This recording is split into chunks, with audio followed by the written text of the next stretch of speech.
Hi, my name's Wendy Pratt. I'm a professional poet and author. I'm also an editor, a mentor, and I write a column for Yorkshire Life magazine.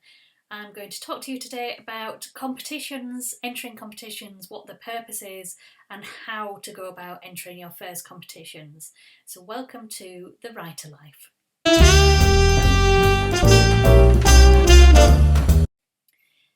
Nobody's saying that you should enter competitions. They're not a prerequisite for being a writer, but they do serve a purpose.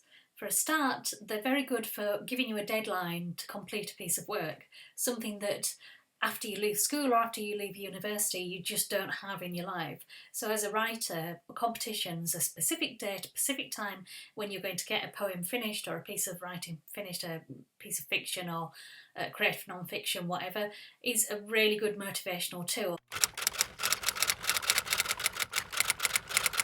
Secondly, if you win a competition or if you place in a competition, it looks really, really good on your CV. And we don't tend to think of creative writers as having CVs, but if you are going to go into this as a profession, you're going to want a CV. This is also really important if at some point you want to move towards putting a collection together. Publishers tend to take collections from people who are published in magazines and journals and also who have won competitions, because it proves to them that you are sellable, basically. A publisher has still got to make money from their books, they've still got to keep their publishing company going, and because of that they need to be certain that the poets that they're taking on are sellable.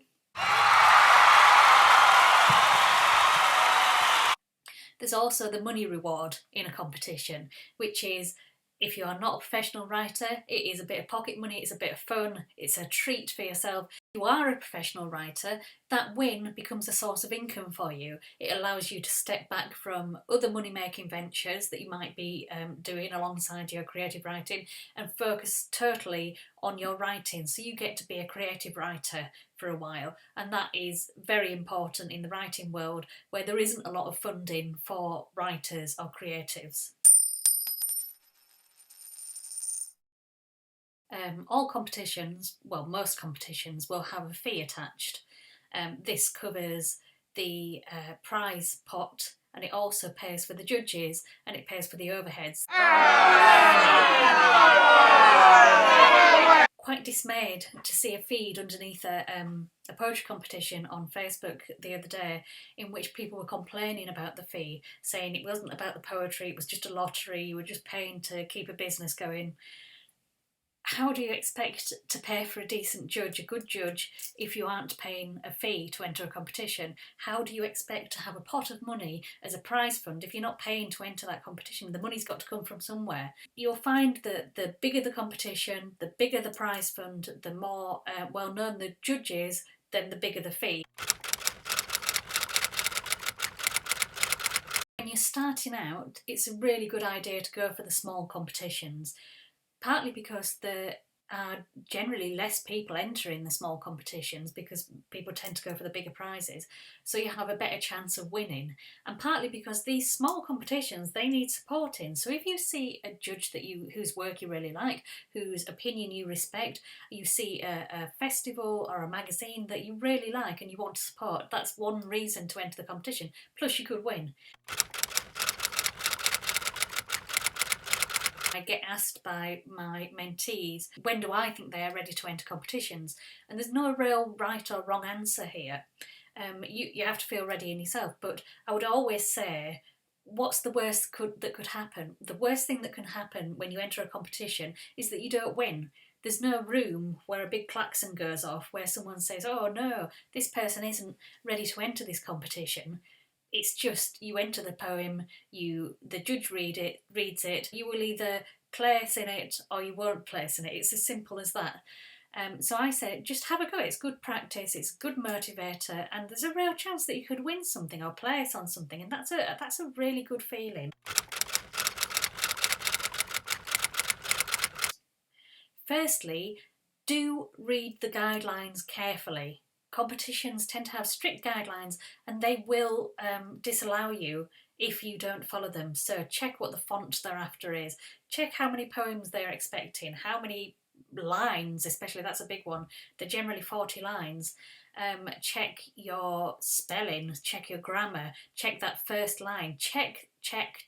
When you are submitting to a competition, you should be submitting your best work, or what you think is your best work, and you should be checking and checking and checking. I've said that already, but it's really important that you don't just come along with a load of competitions and just enter any old thing. Think about who's reading it. Think about what the subject is. Some competitions will have themes like nature competitions.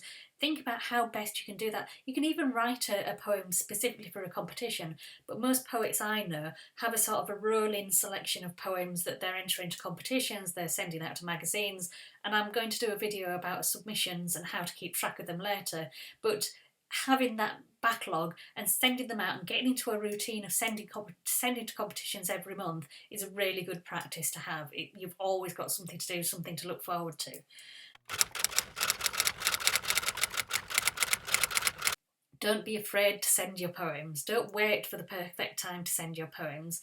And equally, do your research as well, because at the end of the day, you're paying money to enter a competition. You want to be happy that the competition that you're entering is something that you would support. So again, look for judges whose work you recognise and who you like and respect, whose opinion you respect. There's no point entering a competition with a poem, with your best work, to a poet who you don't really like, whose work you don't like, whose opinion you don't respect, because there's just no point in that. And the last thing I'm going to say, it's only a short video, is don't worry if competitions aren't your thing. If you just want to write for the pleasure of writing, then do that. There's no harm in it. Competitions aren't a prerequisite for being a writer. Competitions are for fun and for possibly even winning some money, but they're not a definer of who is and isn't a poet. Some people win competitions, some people don't. Don't compare yourself to other people. Everybody's on their own journey. Everybody is writing for their own needs. And your needs might be completely different to your friend on Facebook who wins competitions over and over and over again. Your need to write might come from something very, very deep and personal that satisfies something inside you.